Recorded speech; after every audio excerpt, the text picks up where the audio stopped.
Growing up, it was never a question if I could be anything else than Chinese.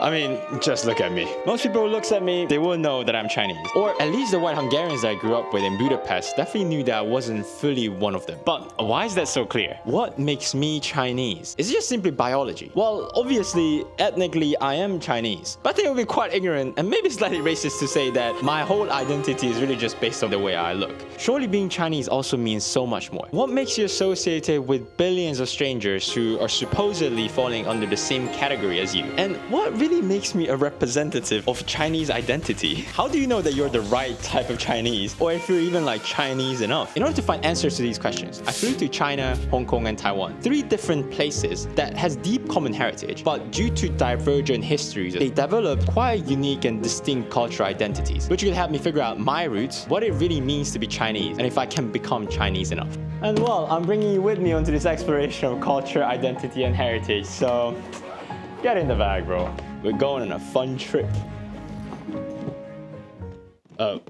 Wait. I forgot like there was supposed to be a part when I'm like packing up while I have like some other things to talk about first. So we're not going yet.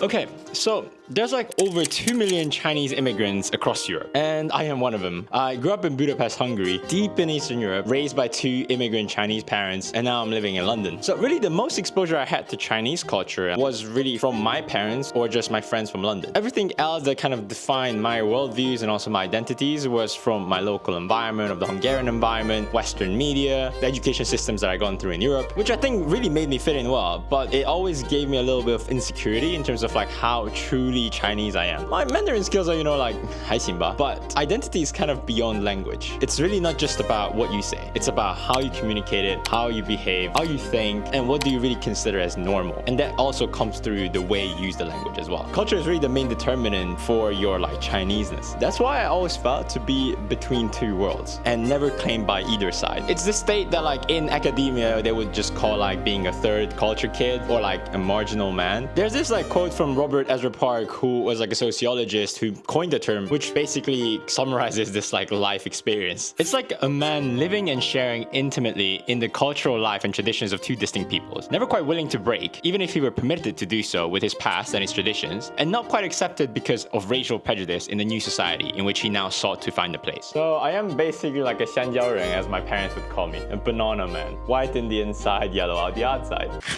But I want to change the state. I want to like reclaim a bit more from my Chinese side. So since COVID, I've set the goal to go to at least like 1 sinospheric place in Asia every single year to kind of reconnect with my heritage. And it was that time of the year again when I shot the footage for this video. Plus I went to meet my girlfriend's parents in Hong Kong. That not only spiced up my journey, but also taught me even more about kind of aspects of Chinese identity. So if you don't mind, let's rewind the time back to the start of this journey. Summer clothes all in here. Shout out to LSE. I bought some of my camera equipment that's underneath my pants. We're really ready for this. We finally got to Heathrow. I'm leaving the UK. Oh my fucking god.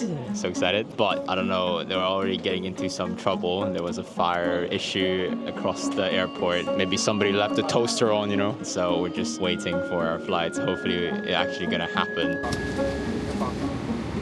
The first stop, China, the mainland, the source of the lineage. I've been going back more in the last few years, but every year I go, China becomes slightly different, and not just physically speaking, but also culturally. And this culture shift complicates what it means to be Chinese, and how someone like me can get there. This time I only went to Shenzhen for 1 day, but Shenzhen is a really great representation of that inflection point that China is currently going through culturally. Because this change in culture is quite tied to how China's economy is developing. China is entering its new era in terms of its economy. It's trying to move away the focus from its like historically big industries like industrial manufacturing or like heavy agriculture. Now it's really focusing more and more towards high-tech self-sufficiency and also innovation. The era of the global economy is kind of reshaping because there's more and more heavier competition between China and the West, especially the US. So China has been focusing on trying to decouple some areas of its economy, and there is a name for that strategy, which is called dual circulation strategy. This includes an economic shift towards focus on domestic consumption and also producing innovative products instead of just being the world's factory, as I've said. And they really have been quite effective with it. If you just think about like how, DeepSeek, for example, broke the news in terms of like AI development, or the massive expansion of EVs and the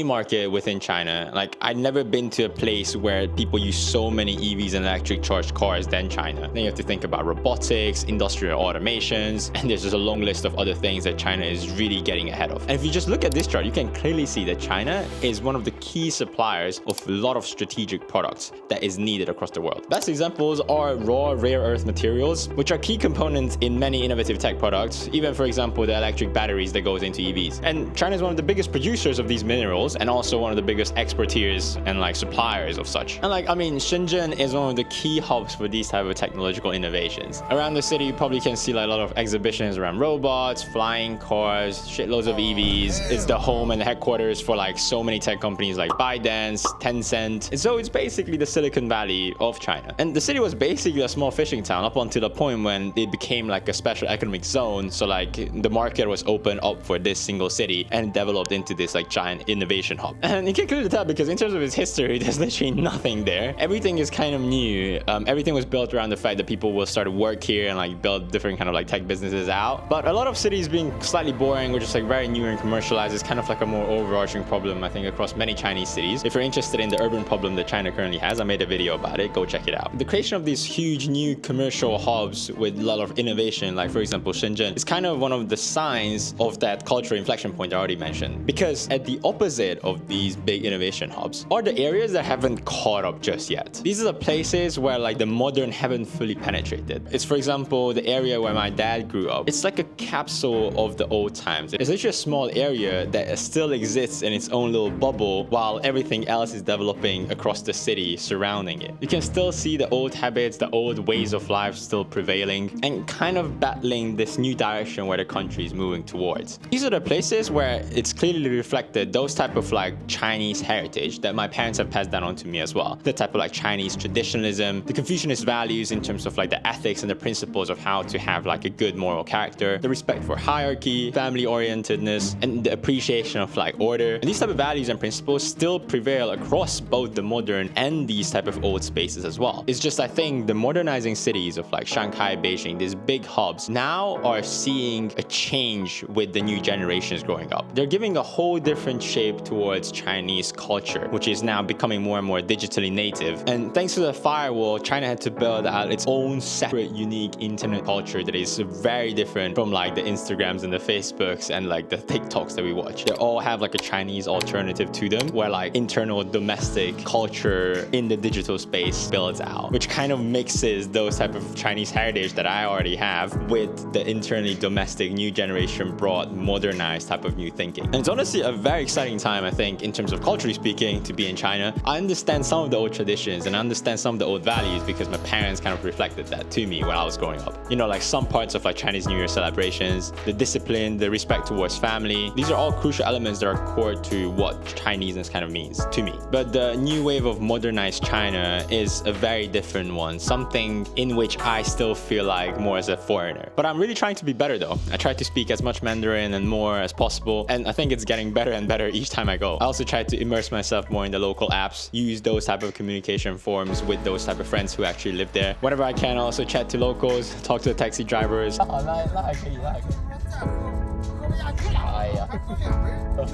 Go to parties, meet more people, have fun there, get more into local fashion. Chinese fashion honestly is goated. I think it's much better than Europe's.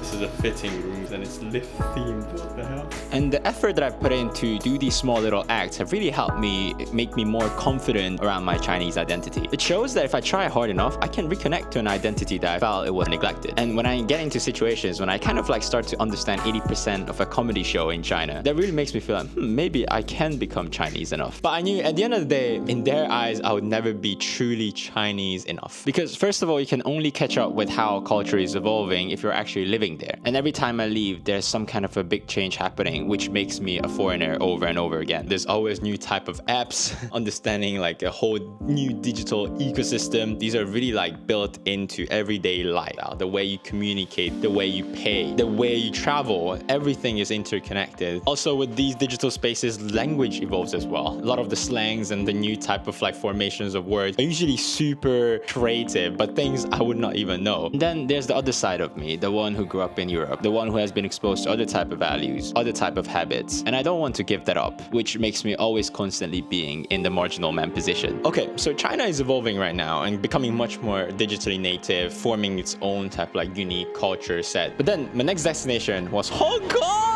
And I was thinking maybe that would be the place where I kind of find kind of fitting Chineseness for me, since it had a much more colonial past where Western values would mix with Chinese ones. It's much more international, much more of a global cosmopolitan city. So I thought I can see more of myself in them. That thought was somewhat true.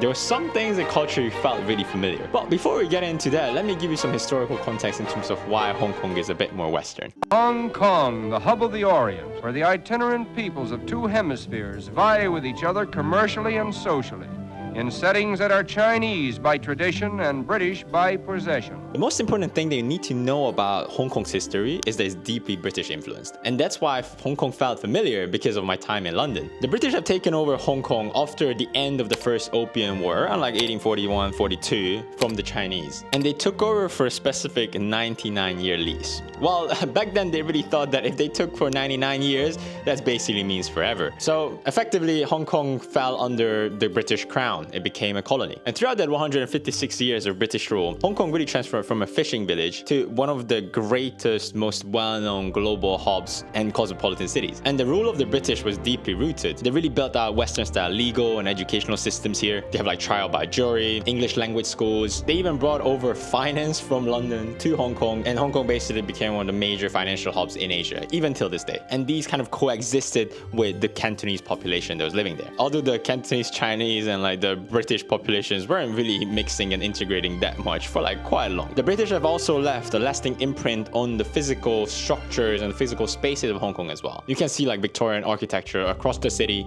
the different kind of like phone booths and post boxes that you would see across London, the double-decker buses, trams, and even some road names basically honor like British figures. So while the British have handed over Hong Kong in 1997 back to China, the cultural imprint is quite telling. Hong Kong really does feel like a mix of West and East. It's a quite globalized city. A lot of Europeans live in Hong Kong, work in Hong Kong. There's like that constant cosmopolitan buzz, the urgency, and in some aspects of people's worldviews, their values, it's kind of like a mixture of both from the Chinese aspects and also some of the remnants of the British era. Other people I meet there and like I'm already made friends with have a somewhat more international orientation, and obviously those people grew up in those international school or like English school environments, also speak perfect English. And since Hong Kong operates in its own sphere, its internet is not blocked away from Western sources compared to China. There's also a lot of that Western media influence that goes into the city. There are certain global pop cultural things that I can relate with them as well. But it's also not short on Chinese aspects as well. There's definitely that constant Chinese hustle, the discipline, the work ethic. And while staying at my girlfriend's place and seeing her family dynamic, since they are like Hong Kong native, I also saw that family orientedness were all also integral to their family life.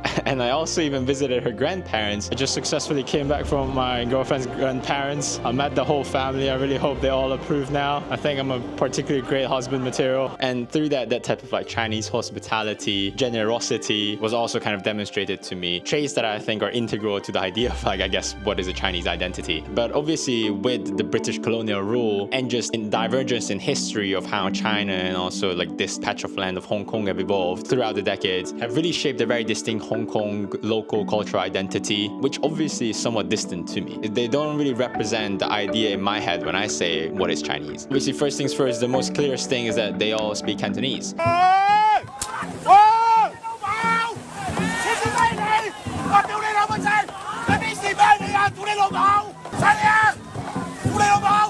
Mandarin is not as integral in their life. Majority of people who grew up in Hong Kong will speak Cantonese. That is what language is in their eyes. And as someone who doesn't speak a fucking word of Cantonese, or like I learned little tiny amounts, it is hard to integrate yourself there when you don't speak it. Cantonese food is also something that is slightly different from the taste palette that I grew up with through my parents, and also what I've eaten majority of times when I go to China. Because it's kind of like a mix of like South Chinese cuisines coming from like Guangzhou, mixed with like those Western elements that the British have brought around. One of the best examples are like the so-called Tachandians. I hope I'm pronouncing it right. I'm sorry if I'm butchering it. But it's basically these like cafes where you can get food that kind of somewhat reminds you of Western style food. It's basically sandwiches with some kind of a soup, and like you get their very famous Hong Kong milk tea, which is basically a perfect symbol of the blend of British tea culture with milk, with also the Chinese way of drinking tea. And there are even still some social customs that are from the British that I personally cannot resonate with as someone who grew up in Hungary. The idea of like an afternoon tea or like horse racing, these things in my head were such a,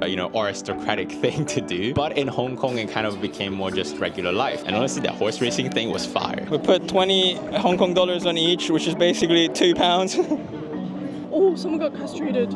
What the fuck? Although, guys, don't gamble. It's hard. Last race, we put 40 HKD on this. 2 separate horses. One did place. We won back 9.5p.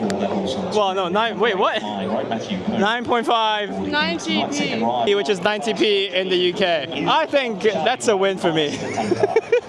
We're only £3 down. Healthy and strong. And one of the main things about Hong Kong and Hong Kong people that I really cannot claim for myself is a very strong sense of like Hong Kong local identity. There's like a huge sense of feeling of pride when you talk to someone in Hong Kong when they talk about them being from Hong Kong. They're kind of in my position as well, claiming a strong local identity of their specific historical circumstances mixed with like a deep-rooted Chinese heritage. And I mean, this local identity has been one of the greatest problems in Hong Kong ever since its handover. The question of like how can you reconcile identities that has been formed after like 156 years of colonial rule with a differently evolving mainland one. Once again, these things kind of make me an outsider. I can't really claim that specific Hong Kong identity. There are some things I can resonate with, I can make friends with them, but it's not really truly mine. And I guess it can't really be the benchmark for me in terms of deciding how can I become more Chinese. But then,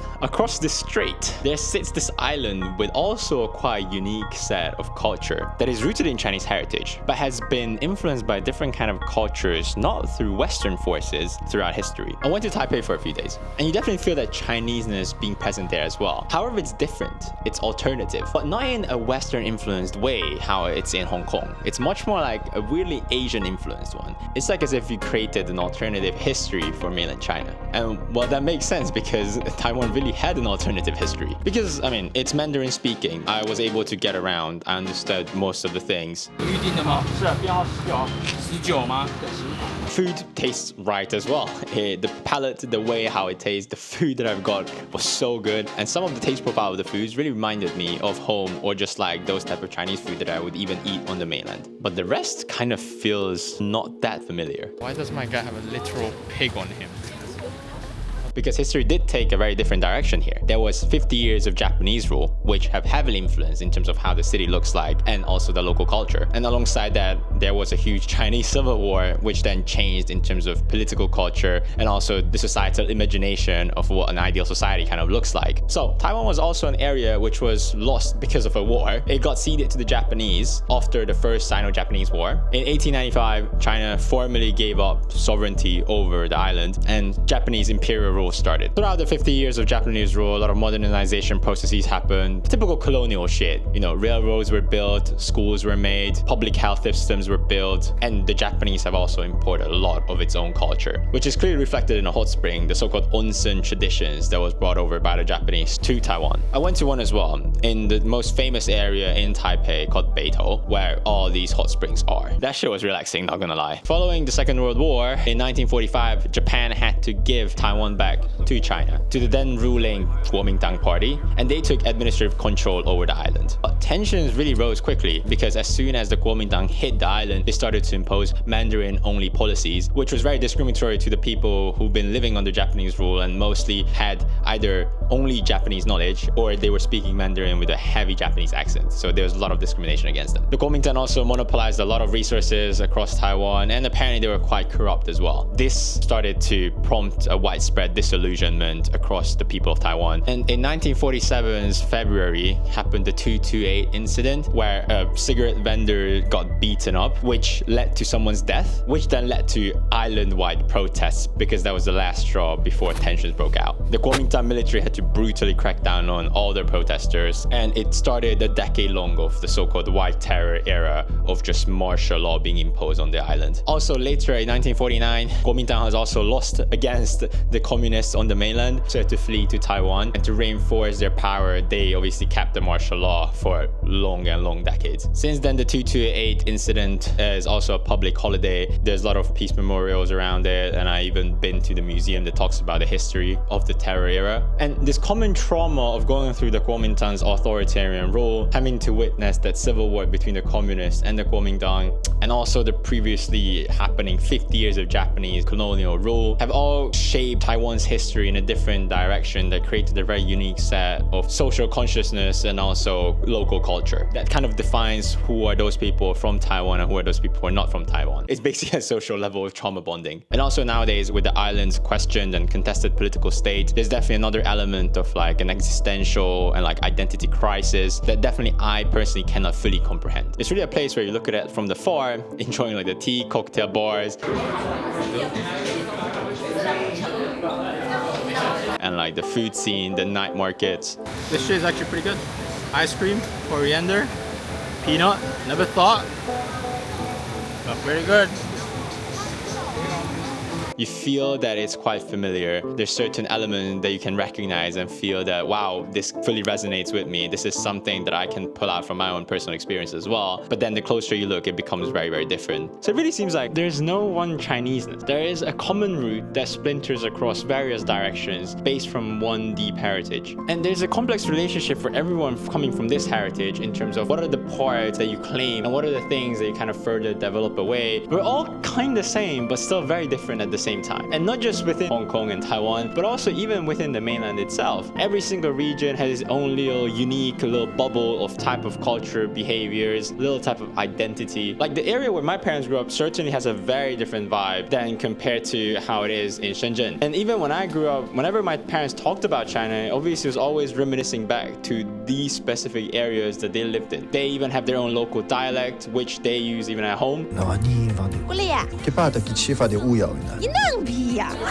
And those are the little things that kind of distinguish them again from other people in, let's say, Beijing or Shanghai. And these are all very important nuances in terms of how one shapes the identity and idea around them being Chinese. And like, we haven't even talked about all the Chinese who historically have immigrated to other places in Southeast Asia like Malaysia, Singapore, Indonesia, etc. So there is a deep cultural connection between all of us, which then splits into different kind of directions based on how history, politics, economics have shaped our local cultures, ideologies, and societies. But then what does this mean for me? And what does this mean for like us? Those people who grew up overseas, those people whose parents were immigrants in a foreign land, where you were constantly being challenged in terms of defining what is your identity, who you are, reconciling the biological with the cultural. But I guess the real takeaway here is that you can't really ever be like Chinese enough. Being a second generation Chinese immigrant, or honestly any type of immigrant, kind of puts you in your own league. You will have the power to kind of redefine what's your own identity, what it means to be Chinese for you, or what it means to be whatever ethnicity you are to you. All the immigrant experiences of being between two worlds, that is a very deep-rooted common experience across all the immigrants that legitimizes you to build that into your identity and shape some kind of a common identity with all those strangers who went through the same life experience as you. So basically what I learned is that I myself have the ability to create a new Chinese identity. If you resonate with that, hit the subscribe button and also leave a comment. If you guys want to see another video about China, watch this one. And if you guys actually want to build a community that is, I guess, somewhat redefining our own heritage and be proud of being immigrants, then, well, let me know and I can pull up a Discord channel for all of us.